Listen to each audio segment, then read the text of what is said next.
বাসর ঘরে ঢোকার সময় আমার মা আমার হাতে একটা সাদা রুমাল দেয়। আমি বললাম, কি হবে মা এটা? মা বলে, এটা রাখ, তোর স্ত্রীর সতীত্ব পরীক্ষার জন্য এটা দরকার হবে। সহবাসের সময় যদি তোর স্ত্রীর রক্তপাত হয় তাহলে বুঝবি তোর স্ত্রী ভালো, আর না হলে বুঝতেই পারছিস, রুমালটা কালকে আমাকে দেখাবি।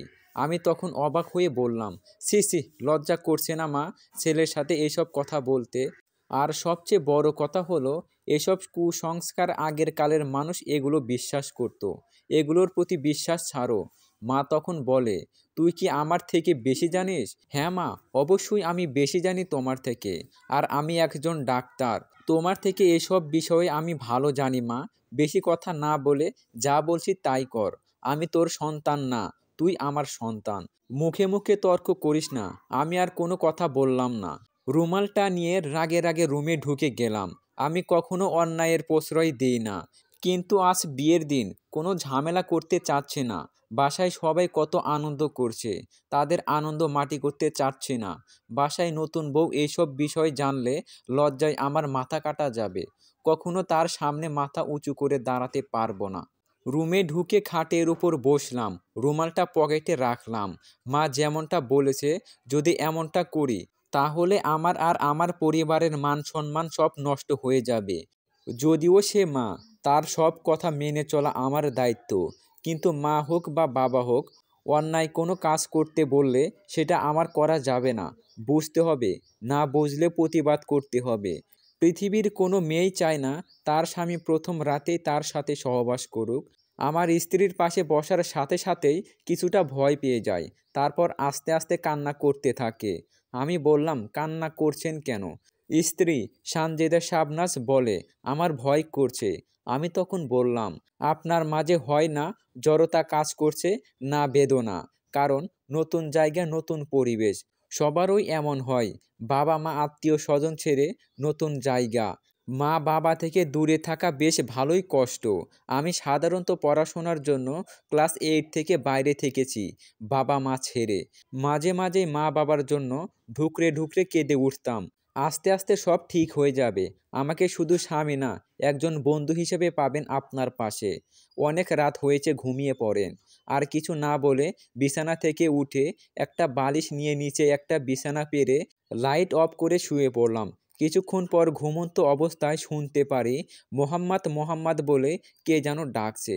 কিন্তু এটা স্বপ্ন নয়, আমার হাতের বাহু ধরে শাবনাজ ডাকছে। আমি বললাম, কি হয়েছে শাবনাজ? ভয় করছে আমার। ভয় কেন করবে? আমি তো আছি। ভয় পাওয়ার কিছু নেই। আসলে আমি অন্ধকার রুমে ঘুমাতে পারি না। ছোট থেকেই লাইট জ্বালিয়ে ঘুমাই। লাইট অফ করা তো, তাই ঘুমাতে পারছি না। আমি নিজেকে মনে মনে ধিক্কার দিলাম। কেমন মানুষ আমি! একটু জানতেও চাইলাম না লাইট অফ করে দেব নাকি জ্বালানো থাকবে। আমিও আবার একদম ঘুমাতে পারি না লাইট জ্বালিয়ে রাখলে। তারপর লাইটটা জ্বালিয়ে দিয়ে কাঁথা মুড়ি দিয়ে আবার ঘুমিয়ে গেলাম। ভোর রাতে দেখি আবার কে যেন ডাকছে মোহাম্মদ মোহাম্মদ বলে। উঠে দেখি শাবনাজ ডাকছে। আমি বললাম, কি হয়েছে, কোনো সমস্যা? না, কোনো সমস্যা নেই। আজান দিয়েছে, উঠে অজু করে নামাজ পড়ে নেন। কত বছর যে নামাজ পড়ি না তার কোনো হিসাব নেই। তাও আজ শীতের মধ্যে নামাজ পড়তে ডাকছে, না উঠলে মাইন্ড করবে। তাই উঠে নামাজ পড়ে নিলাম। নামাজ শেষে অনেক ঘুম পাচ্ছিল, কিন্তু না ঘুমিয়ে বাইরে চলে গেলাম।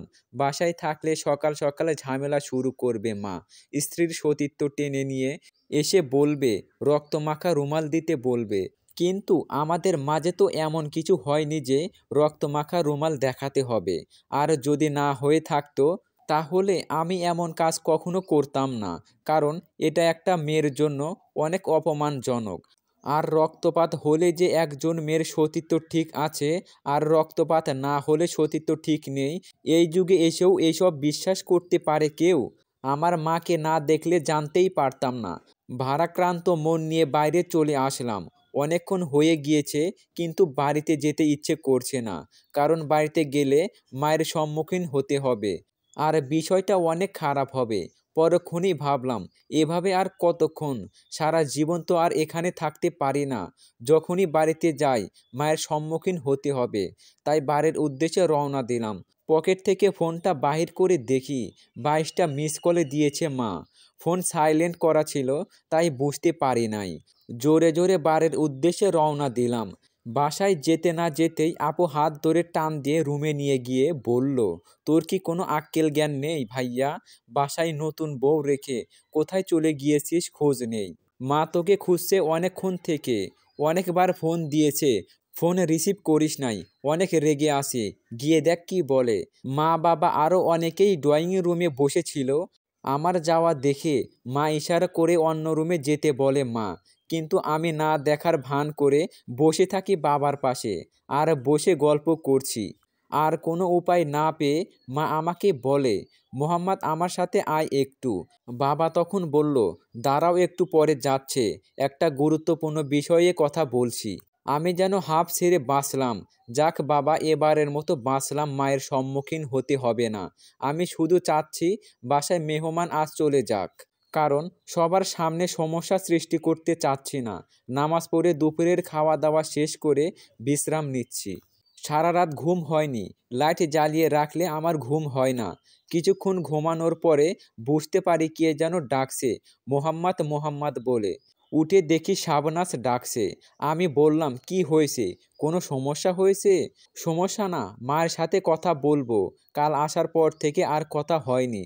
আমার ফোন বাড়িতে রেখে আসছি, আপনার ফোনটা দিলে কথা বলতাম। তারপর ফোনটা দিয়ে বললাম, কথা বলো, আমাকে কেউ যেন আর না ডাকে। সারা রাত ঘুম হয়নি। বিকালে ঘুম থেকে উঠে ফ্রেশ হয়ে বাজারে যাচ্ছিলাম বাজার করতে। কাল শাবনাজের বাসা থেকে মানুষ আসবে আমাদের নিতে, তাই বাজার করা দরকার।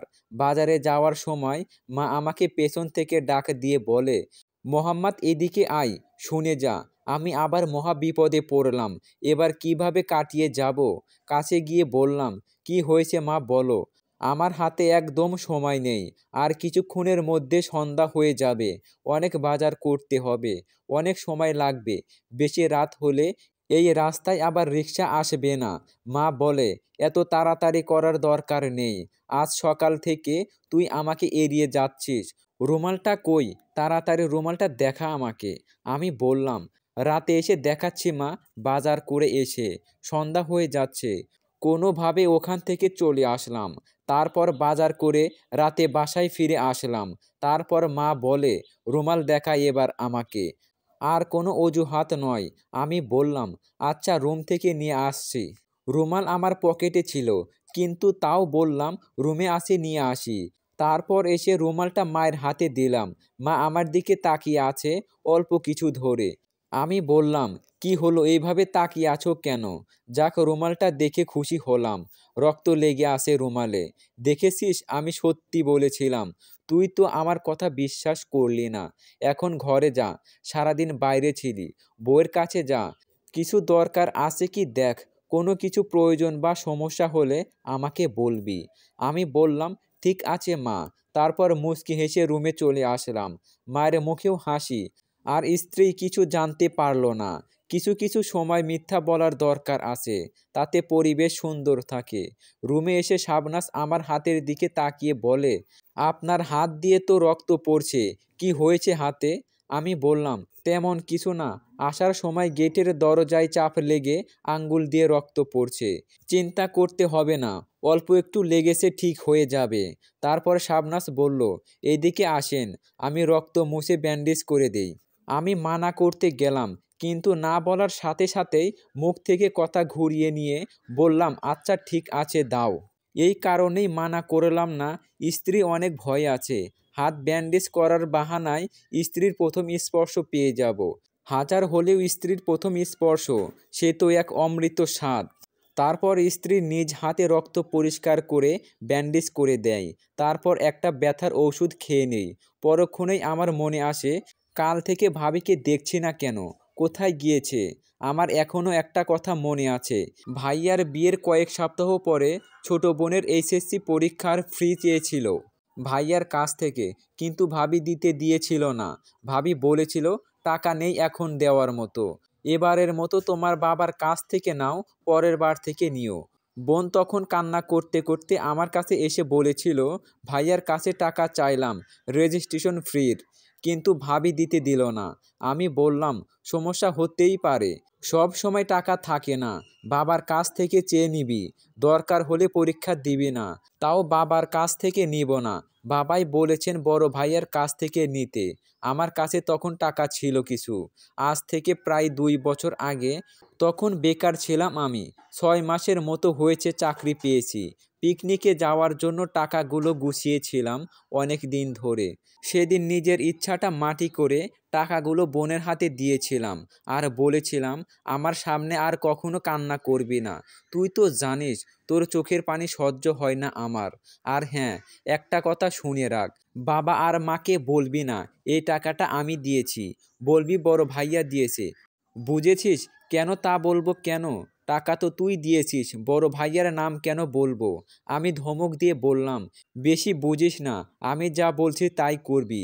যদি মা বাবা জানে ভাবি ভাইয়াকে টাকা দিতে মানা করছে, তাহলে মা বাবার চোখে ভাইয়া ভাবি খারাপ হয়ে যাবে। আমি চাই না এই বাড়িতে কেউ কারো চোখে খারাপ হয়ে থাকুক। কিন্তু কিছুদিন পরে জানতে পারি ভাবির ছোট বোনের সব খরচ ভাইয়া চালায়, কিন্তু নিজের বোনের খরচ দিতে পারে না। তখন বুঝতে পারলাম এভাবে আর চলবে না। ছোট বোন মা বাবার জন্য আমাকে কিছু করতে হবে। তখন থেকে ছোট ছোট কাজ করতে করতে এখন আলহামদুলিল্লাহ ভালো পজিশনে আছি। আগের কথা চিন্তা করতে করতে অতীতে ফিরে গিয়েছিলাম, কিন্তু কারো কথা শুনে বর্তমানে ফিরে আসলাম। সামনে তাকিয়ে দেখি ভাবি দাঁড়িয়ে আছে। বিনয়ের সাথে বললাম, বসেন ভাবি। খাটের ওপর বসে এই দিক ওই দিক তাকিয়ে দেখে বলল, শাবনাজ কই, দেখছি না কেন মাহমুদ? আমি বললাম, আছে কোথাও, মনে হয় ছাদে আছে, নতুন জায়গা ভালো লাগছে না, তাই মনে হয় হেঁটে বেড়াই। নতুন বউ, এভাবে না বেরিয়ে রুমে থাকতে বলো, এখনই এভাবে চলা ঠিক না। নতুন নতুন যদি এভাবে চলে, আর কয়দিন পরে রাস্তায় হাঁটবে কাউকে না বলে, অল্প একটু চাপে রাখতে হয়। হ্যাঁ ভাবি, একদম ঠিক কথা বলেছেন, বউকে চাপে রাখা ভালো, কিন্তু সব বউকে না।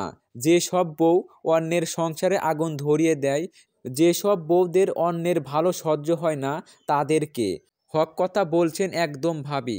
আমার কথার ইঙ্গিত বুঝতে পেরে ভাবি বলে, আচ্ছা ঠিক আছে থাকো মাহমুদ ভাই, আমার একটু কাজ আছে, শপিং করতে যেতে হবে। আমি বললাম, কিন্তু ভাবি, ভাইয়া তো বাসায় নেই, কার সাথে যাবেন? তোমার ভাইয়া বাসায় নেই তো, তাছাড়া আমার একা শপিং করতে ভালো লাগে। ভাবি রুম থেকে চলে গেল। আমি মিটি মিটি করে হাসতে থাকি, আর মনে মনে বলি, কি যুগ আইলো, নিজে উপদেশ মানে না, আর অন্যের বউকে কিভাবে কন্ট্রোল করতে হয় শেখাতে আসছে। হাহা। অনেক কথা ভাবতে ভাবতে একটা কথা মনে পড়ে যায় আমার। আচ্ছা মা, আমার সাথে কাল যেটা করেছে, ভাইয়ার সাথেও কি এরকম করেছে? বইয়ের সতীত্ব পরীক্ষার জন্য কি সাদা রুমাল দিয়েছিল? যে করেই হোক এটা আমাকে জানতে হবে, তবে ভাবির কাছ থেকে না, ভাইয়ের কাছ থেকে জানতে হবে। যদিও ভাইয়া আর আমি একদম বন্ধু সুলভ, সেই ছোট থেকে একসাথে দুজন বড় হয়েছি, এক স্কুল কলেজে পড়েছি। পরে ভাইয়া ইঞ্জিনিয়ারিং পড়াশোনা করে, আর আমি মেডিকেল। বয়সের পার্থক্য মাত্র 2 বছর, কিন্তু তবুও এই বিষয় সম্পর্কে জানা কেমন লজ্জাবোধ কাজ করছে। তাও আজকে ভাইয়াকে প্রশ্নটা করতে হবে, যদি আমার সাথে যেমন করেছে মা, ভাইয়ার সাথেও তেমন করে থাকে, তাহলে মা দোষী। আর ভাইয়ার সাথে এমন না করে, তাহলে এই সব কিছুর পেছনে ভাবির হাত। আর যদি এমন হয়ে থাকে, তাহলে উচিত শিক্ষা দেব আমি। রাতে যখন ভাইয়া বাসায় আসে, তখন আমি ভাইয়াকে ছাদে ডাকি। কিছুক্ষণ পর ছাদে আসে ভাইয়া। আমি ইজিলি ভাইয়াকে প্রশ্ন করলাম, আচ্ছা ভাইয়া, নারীর সতীত্ব বলতে কি বোঝো তুমি? ভাইয়া বলল, একটু ভেঙে বল, কি বোঝাতে চাচ্ছিস? আমি বললাম, আচ্ছা, স্ত্রীর সাথে প্রথম সহবাসের সময় যদি রক্ত না হয়, তাহলে কি তাহলে কি সেই মেয়ের চরিত্র খারাপ, আর রক্তপাত হলে চরিত্র ভালো? ভাইয়া তখন বলে, ধুর পাগল, আগের যুগের মানুষের মতো চিন্তা ভাবনা রাখিস কেন? এগুলো কুসংস্কার। আচ্ছা ভাইয়া, তোমার বিয়ের সময় কি মা নারীর সতীত্ব নিয়ে কিছু বলেছিল কি? নাকি কোনো প্রমাণ চেয়েছিল? না তো, এমন কিছু বলে নাই, বা কোনো প্রমাণও চায়নি। কেন, মা তোকে এই বিষয়ে কিছু বলেছে কি? না ভাইয়া, এমন কিছু না, মা আগের যুগের মানুষ তো, তাই এমন কিছু বলছে কি জানতে চাইলাম। তুমি কিছু মনে করো না আবার। আমার বুঝতে বাকি রইল না এসবের পেছনে মা নেই। ভাবি ভুলভাল বুঝিয়ে এসব করছে মাকে দিয়ে। ভাইয়া কিছু বলতে যাবে, ঠিক তখনই শাবনাজ ছাদে এসে বলে, নিচে সবাই অপেক্ষা করছে আপনাদের জন্য, খেতে ডাকছে। তারপর নিচে খেতে গেলাম আমি আর ভাইয়া। অনেক ক্ষুধা লাগছে, তাই তাড়াতাড়ি গিয়ে খেতে বসলাম। কোনো কিছু চিন্তা না করে জোরে খেতে গিয়ে উফ করে উঠলাম। যেই হাতের আঙ্গুল কেটে রুমালে রক্ত মাখিয়েছিলাম সেই আঙ্গুলে ব্যথা পেয়ে রক্ত বাহির হচ্ছে।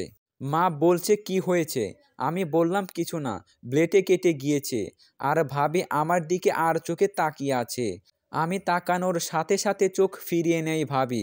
আমি সম্পূর্ণ না হলেও কিছুটা বুঝতে পারলাম, ভাবি হয়তো বুঝতে পেরেছে আমার হাত কাটার কারণ। রুমে আসার সাথে সাথে শাবনাজ বলে উঠল, আপনি সবার সামনে মিথ্যা কথা কেন বললেন মায়ের সাথে? আমি মুখে হাত নিয়ে ভাবতে ভাবতে বললাম, মিথ্যা কখন বললাম? আবার মায়ের সাথে যদি মিথ্যা না বলেন তাহলে নিশ্চয় আমার সাথে মিথ্যা বলেছেন। আরে বাবা, আমি কারো সাথে মিথ্যা বলি নাই।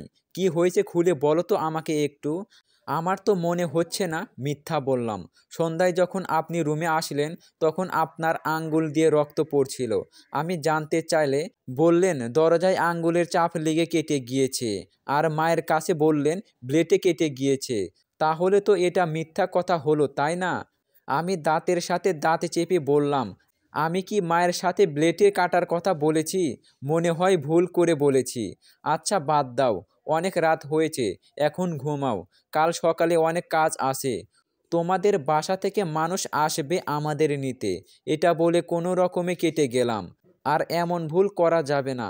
এটা বলে খাট থেকে বিছানা নিয়ে আর একটা বালিশ নিয়ে নিচে ঘুমানোর সময় শাবনাজ বলে, আজ থেকে আর নিচে ঘুমাতে হবে না, উপরে ঘুমাবেন। আমি বললাম, না থাক, তোমার সমস্যা হবে তো। আমি নিচে থাকছি, আমার কোনো সমস্যা হবে না। শাবনাজ আমার হাত ধরে বলে, আমার সমস্যা হবে না। আপনি তো আমার স্বামী, আমাদের জীবনে একসাথে থাকতে হবে। সব আস্তে আস্তে মানিয়ে নিতে নিতে পারবো আমি। বাবা মা আছে। আমি চুপচাপ বাধ্য ছেলের মতো খাটের ওপরে ঘুমিয়ে পড়লাম। তখনই শাবনাজ বলল, এবার লাইটটা অফ করে দিন। আমি বললাম, থাক, লাইট অফ করছি না। তোমার রাতে ঘুমাতে সমস্যা হবে, ভয় পাবে। শাবনাজ বলে, সমস্যা হবে না, আপনি পাশে থাকলে আমার কিছু হবে না। আর আপনার লাইট জ্বালিয়ে ঘুমাতে সমস্যা হয়, আমি দেখেছি। সারা রাত মুখের উপর কাঁথা দিয়ে ঘুমিয়েছিলেন লাইটটা জ্বালানো ছিল বলে। আর কোনো উপায় না পেয়ে আমি বাধ্য ছেলের মতো লাইটটা অফ করে ঘুমিয়ে গেলাম। কালকের মতো আজকেও নামাজের সময় ডেকে দেয় নামাজ পড়ার জন্য। আর যাই হোক, এমন স্ত্রী পেয়ে অনেক খুশি। এখন নিয়মিত নামাজ পড়ছি। এমন স্ত্রী সবাই চায়। নামাজ পড়ে আমি ঘুমাচ্ছিলাম আর শাবনাজ কোরআন শরীফ পড়ছিল। কিছুক্ষণ পরে ঘুম থেকে উঠে দেখি সবাই সবার কাজ করছে। ফ্রেশ হয়ে ডাইনিংয়ে গেলাম। গিয়ে দেখি মা, ভাবি, শাবনাজ কাজ করছে। আমি হাসতে হাসতে মাকে উদ্দেশ্য করে বললাম, নতুন বউ দিয়ে এত কাজ করাও এখনই? বাড়িতে গিয়ে কিন্তু মা বাবার কাছে বদনাম করবে। বলবে আমার শাশুড়ি আমাকে দিয়ে অনেক কাজ করাচ্ছে। মা বলে, তোর বউকে মানা করেছি শোনে নাই। বদনাম তোর হবে, আমার না। লোকে বলবে আজ বিয়ে হতে না হতেই বউ দিয়ে কাজ করায়। মায়ের কথা শুনে আমি জোরে জোরে হাসতে থাকলাম। আর শাবনাজ কিছুটা লজ্জা পেয়ে কাপড় দিয়ে মুখ ঢেকে রুমে চলে যায়। ভাবি তখন আমাকে উদ্দেশ্য করে বলে, বাসার বউ বাড়িতে কাজ করবে না তো কোথায় কাজ করবে? এভাবে বললে তো আশঙ্কার পেয়ে পেয়ে মাথায় উঠে যাবে। আমি আর কিছু বললাম না। কুকুরের লেজ সোজা হবে না, বাঁকা থেকে যাবে। ভাগ্যিস এখন শাবনাজ এখানে নেই, থাকলে এই কথা শুনলে কি মনে করতো। মা তখন মুচকি হেসে বলে, সাইমা, বড় ভাবি, তোমার যখন নতুন বিয়ে হয় তুমি 1 সপ্তাহ ঘর থেকেই বাহির হও নাই। কয়েকটা দিন যাক, সব ঠিক হয়ে যাবে আস্তে আস্তে। আর তুমি তো আছোই, সমস্যা হবে না আমার। তোমার প্রতি আমার অনেক বিশ্বাস আছে। মায়ের কথা শুনে আমি তখন মনে মনে হাসতে থাকি আর বলি, আমার মা জানে কিভাবে সিচুয়েশন হ্যান্ডেল করতে হয়। ভাবিকে একটু সুনাম করলো আর ভাবি গলে গেল। কারণ আমার মা একটু হলেও জানে ভাবি কেমন প্রকৃতির লোক। প্রায় দুপুর হয়ে যাচ্ছে, শাবনাজের বাসার লোকজন চলে আসবে। শাবনাজের বোন দুলাভাই আর একটা ছোট ভাই আসবে। শাবনাজ রুমে শুয়ে আছে। আমি বললাম, যাও গোসল করে গুছিয়ে নাও, চলে আসবে কিছুক্ষণ পরে সবাই। তারপর আমি আর শাবনাজ ফ্রেশ হয়ে বাইরে আসলাম। ভাইয়া আর বাবা সবাই নেই। আমি, মা, ভাবি, শাবনাজ আর আমার বোন বাইরে ড্রয়িংয়ে বসে অপেক্ষা করছি আত্মীয়দের জন্য। শাবনাজ আমাকে বলে, তোমার ফোনটা একটু দেবে, বাসায় কথা বলবো। তারপর আমার ফোনটা শাবনাজকে দিই। শাবনাজ ফোন নিয়ে বারান্দায় চলে যায়। শাবনাজের দিকে তাকিয়ে থাকে ভাবি আর বলে, ফোন নিয়ে দূরে যাওয়ার কি দরকার, এখানেই তো কথা বলা যায়। এখানে কথা বললে কি হতো, সবার সামনেই তো কথা বলা যায়। বোন তখন বলে, হয়তো পার্সোনাল কথা থাকতে পারে ভাবি, সেই জন্যই গিয়েছে। মুখ ভাঙিয়ে বলে, নতুন নতুন এমন পার্সোনাল কথা বলা ঠিক না। আমার কিছু বলার আগে চেয়ার থেকে অন্য রুমে চলে যায়। আমি ফোনের দিকে তাকিয়ে ফেসবুকিং করছিলাম। ড্রয়িংয়ে মা আর বোন ব্যস্ত খাবার পরিবেশনে। ভাবি কখন যে চুপি চুপি বারান্দায় গিয়ে শাবনাজের ফোন কল শুনছে কেউ বলতে পারবে না। একটু পরে ভাবি শাবনাজের হাত ধরে টানতে টানতে নিয়ে আসে আমাদের সামনে। আমি, মা আর বোন এসব দেখে অবাক। আমি ভাবির হাত থেকে শাবনাজকে ছাড়িয়ে নিয়ে বললাম, এসব কি হচ্ছে ভাবি, পাগল হয়ে গিয়েছেন আপনি? এমন শক্ত করে হাত ধরেছেন, হাতের যেখানে ধরেছে সেখানে লাল হয়ে গেছে। আমাকে কথা না শুনিয়ে তোমার বউকে শোনাও মাহমুদ, তোমার পরকীয়া বউ। আমার মেজাজ গরম হয়ে গিয়েছে। ভাবি না হয়ে অন্য কেউ হলে সত্যি থাপ্পড় মেরে দিতাম। আমি বললাম, কেন, কি করছে আমার বউ যে তাকে কথা শোনাতে হবে? আর পরকীয়া বউ মানে? এসব আজে বাজে কথা বলছেন কেন? তোমার বউ মায়ের সাথে কথা বলার নাম করে কার সাথে বলছিল জিজ্ঞাস করো। বাবু সোনা বলে ডাকছিল। আবার বলছে একবার এখান থেকে চলে গেলে তোমাকে ছেড়ে আর আসবো না, আজকেই চলে যাব। এসব কথা কাকে বলছিল জিজ্ঞাসা করো। মায়ের সাথে কথা বলার নাম করে ছাদে বারান্দায় গিয়ে কার সাথে কথা বলে শোনো। মনে হয় পুরাতন কোনো বয়ফ্রেন্ড হবে। আমি শাবনাজকে জিজ্ঞাসা করলাম, ভাবি এসব কি বলছে শাবনাজ তোমাকে? সত্যি বলছে কি? কার সাথে কথা বলছিলা তুমি? আমার কথায় উত্তর না দিয়ে অনবরত কান্না করতে থাকে শাবনাজ। আমি জোর দিয়ে বললাম, কি হলো? তুমি যদি নির্দোষ হয়ে থাকো তাহলে কথার জবাব কেন দিচ্ছ না? তাহলে ভাবি যা বলছে সেটা কি ঠিক? তুমি যদি নির্দোষ হয়ে থাকো তাহলে তোমার কিছুই হবে না। যে তোমার ওপর মিথ্যা অপবাদ দিয়েছে তার শাস্তি হবে। আর যদি ঠিক হয়ে থাকে তাহলে আমি কিছুই বলবো না। তোমার ভালোবাসার মিলন ঘটিয়ে দেওয়া আমার দায়িত্ব। শাবনাজ তখন চোখের পানি মুছতে মুছতে বলে, ওইটা আমার ভাবির মেয়ে ছিল, মাত্র 5 বছর বয়স। আমি যখন বাড়িতে ছিলাম তখন সব সময় আমার কাছে থাকতো। আমি চলে আসার পর শুধু আমার খোঁজ করে আর কান্না করে। সেই জন্যই আমি বলেছিলাম, বাবু আমি আজকেই এখন থেকে তোমার কাছে চলে আসব, এখানে আর থাকবো না। যদি বিশ্বাস না হয় তাহলে আজকে যারা আসবে জিজ্ঞাসা করে নিয়েন। আর ভাবি সম্পূর্ণ না শুনে আমার সাথে খারাপ ব্যবহার করেছে। বিশ্বাস করেন আমার কোনো ছেলের সাথে সম্পর্ক নেই। ভাবি তখন মুখ বাঁকিয়ে বলে, ঢং দেখে আর বাঁচি না। বাঘ যখন খাঁচায় বন্দি হয় তখন এমন লাফালাফি করে, সব মিথ্যা কথা বলছে। এখন সব ফাঁস হয়ে গিয়েছে, সেই জন্যই এমন নাটক করছে। ভাবির কথা শুনে আবারও জোরে জোরে কান্না করতে থাকে শাবনাজ। তৎক্ষণাৎ আমার মনে পড়ে, আমার ফোনে সব কল তো রেকর্ড হয়, তাহলে এত কথা বলার কি আছে? কল রেকর্ড শুনলে তো সব সমস্যা সমাধান হয়ে যাবে। আমি তখন বললাম, চিন্তা করার দরকার নেই ভাবি, আমার ফোনে সব কথা রেকর্ড হয়ে থাকে। ভাবি, ফোন কলের রেকর্ড শুনলে সব পরিষ্কার হয়ে যাবে, কে মিথ্যা বলছে আর কে অন্যের সংসারে আগুন জ্বালাতে চায়। কল রেকর্ডের কথা শুনে ভাবির মুখ হাসি থেকে ভয়ে রূপান্তরিত হয়। তারপর আমি কলের রেকর্ড প্লে করলাম। স্পষ্ট শোনা যাচ্ছে শাবনাজ প্রথমে তার মায়ের সাথে কথা বলছে, ভালো মন্দ জিজ্ঞাসা করছে। তারপর ভাবির সাথে কথা বলছে। ভাবির সাথে কথা বলে, আপনার মেয়ে কই ভাবি? ভাবি বলে, তোমার জন্য কান্না করছে শুধু। শাবনাজ বলে, কই দেখি, আমি একটু কথা বলি। শাবনাজ তখন বলে, বাবু আমি আজকেই এখান থেকে তোমার কাছে চলে আসব, এখানে আর থাকবো না। এটা শোনার পরে মাথায় কাজ করছে না আমার। ভাবির দিকে রাগান্বিত দৃষ্টিতে তাকিয়ে আছি। কাছে এগিয়ে গিয়ে বললাম, আপনার কুদৃষ্টি আমার পরিবারের থেকে সরিয়ে নিন। মানুষের মাঝে মন মালিন্য সৃষ্টি করা বাদ দেন। শাবনাজ বাসায় আসছে আজ মাত্র 3 দিন হয়েছে। এখনই আপনি শাবনাজের সাথে যা করছেন না জানি এরপরে আপনি কি করবেন। এরপর যদি যদি আমার পরিবারের দিকে ক্রুর দৃষ্টি দিয়ে তাকিয়েছেন তাহলে আমি আপনার চোখ তুলে নেব। এখন ভাবি বলে, কিছু করলাম না। কিন্তু এর পরবর্তীতে ভাবি বলে, মানব না, কথাটা মনে রাখবেন। শাবনাজ কান্না করতে করতে রুমে চলে যায়। আমি এখন কি মুখ নিয়ে শাবনাজের সামনে যাব? আমারও দোষ কম না। ভাবির কথায় সে একটু ধমক দিয়ে কথা বলছিল শাবনাজের সাথে। আমি যদি আমার স্ত্রীকে বিশ্বাস করতে না পারি, তাহলে অন্য কেউ কিভাবে বিশ্বাস করবে? এখন আমি কোনো মতে শাবনাজের সামনে যেতে পারবো না। তাই ছোট বোন মাহমুদাকে ডেকে বললাম, বোন একটা কাজ করতে পারবি? কি কাজ বল ভাইয়া। আমি বললাম, যা হয়েছে তুই তো সব দেখেছিস। আমিও শাবনাজের সাথে একটু ধমক দিয়ে কথা বলেছি। কান্না করছে শাবনাজ অনেক। প্লিজ বোন আমার, তুই গিয়ে একটু দেখবি কি করছে। পাশে গিয়ে একটু বস শাবনাজের। এভাবে বলিস কেন তুই? প্লিজ, বলার কি আছে? আমি ভাবির কাছেই যাচ্ছিলাম।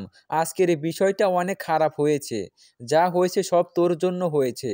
ভাবির অপরাধগুলো সব তুই বাবা মায়ের কাছ থেকে লুকিয়ে রেখেছিস, সেই জন্যই এত সাহস হয়েছে। আচ্ছা, আমার ভুল হয়েছে বোন। এখন থেকে আর কারো অপরাধ লুকিয়ে রাখবো না, সরাসরি প্রতিবাদ করব। এবার তোর ছোট ভাবির কাছে গিয়ে দেখ প্লিজ। আচ্ছা যাচ্ছি, সাইড দে এবার তুই। এরপর মাহমুদা চলে যায় শাবনাজের কাছে। মাহমুদার নাম আমার নামের সাথে মিলিয়ে রেখেছিল মা। আর আমার বোনটা একদম আমার মতো হয়েছে, আমাকে অনেক ভালোবাসে। আমিও অনেক ভালোবাসি। এমন একটা বোন পাওয়া সত্যিই ভাগ্যের ব্যাপার। বোন তো অনেকেই পেয়ে থাকে, তবে তাকে ভালোবাসা দিয়ে আগলে রাখতে হয়। কিছুক্ষণ পরে হঠাৎ কলিং বেলের শব্দ শুনতে পেলাম। মনে মনে ভাবলাম, হয়তো শাবনাজের বাসা থেকে লোক এসেছে। আমি ভয় পেয়ে আছি। এই ভয় হলো আত্মসম্মান বোধের ভয়। যদি এসব কিছু তারা জানতে পারে বা ভাবি কোনো সমস্যা সৃষ্টি করে, তাহলে আমার আর আমার পরিবারের মান সম্মান সব নষ্ট হয়ে যাবে। কিভাবে আমি তাদের সাথে তাদের বাসায় যাব? আর গেলে চোখ তুলে তাদের সামনে তাকানোর সাহস আমার হবে না। নতুন নতুন যদি এমন হয়, তাহলে পরে কি হবে? আমার অনেক বিশ্বাস আছে শাবনাজের প্রতি। শাবনাজ কিছু বলবে না। ভয় করছি ভাবিকে নিয়ে। যদি কোনো গন্ডগোল সৃষ্টি করে। অনেক কথা চিন্তা করতে করতে গেট খুলে দিলাম। তারপর সালাম বিনিময় করে ভালো মন্দ জিজ্ঞাসা করে রেস্ট নিতে বললাম। তারপর মাহমুদা আমার স্ত্রী শাবনাজকে নিয়ে নিচে নেমে আসে। কিছুক্ষণ আগেও অনেক কান্নাকাটি করছিল। এখন নিজের বাসা থেকে মানুষ আসার কথা শুনে হাসি মুখ নিয়ে নিচে নেমে আসে। শাবনাজের ছোট ভাই বলে, আপু তোর চোখ লাল কেন, কি হয়েছে? তখন কান্না করছিল, তাই শাবনাজের চোখ লাল হয়েছে। কিন্তু শাবনাজ এসব উপেক্ষা করে বলে, বাবা মা তোদের জন্য অনেক খারাপ লাগছিল, তাই কান্না করছিলাম, সেই জন্য মনে হয় চোখ লাল হয়েছে। আমি তখন মনে মনে ভাবতে থাকলাম, নিজের সংসার ঠিক রাখতে, নিজের পরিবারকে খুশি রাখতে হাসি মুখে মিথ্যা বলতে পারে, কিন্তু সবাই না। আমার ভাবির মতো কিছু অমানুষ আছে, তারা অন্যের সংসার ধ্বংস করার জন্য সব কিছু করতে পারে। শাবনাজের ছোট ভাই বলে, কান্না কেন করবি? এত সুন্দর একটা পরিবার অর্জন করেছিস তুই। মাহমুদ ভাইয়ের মতো একটা স্বামী, মাহমুদ ভাইয়ের বাবা মায়ের মতো শ্বশুর শাশুড়ি, একদম তোর বাবা মায়ের মতো। তোকে কোনো কষ্ট পেতে হবে না। আর আমি তো আছি, মাঝে মাঝে এসে দেখে যাব।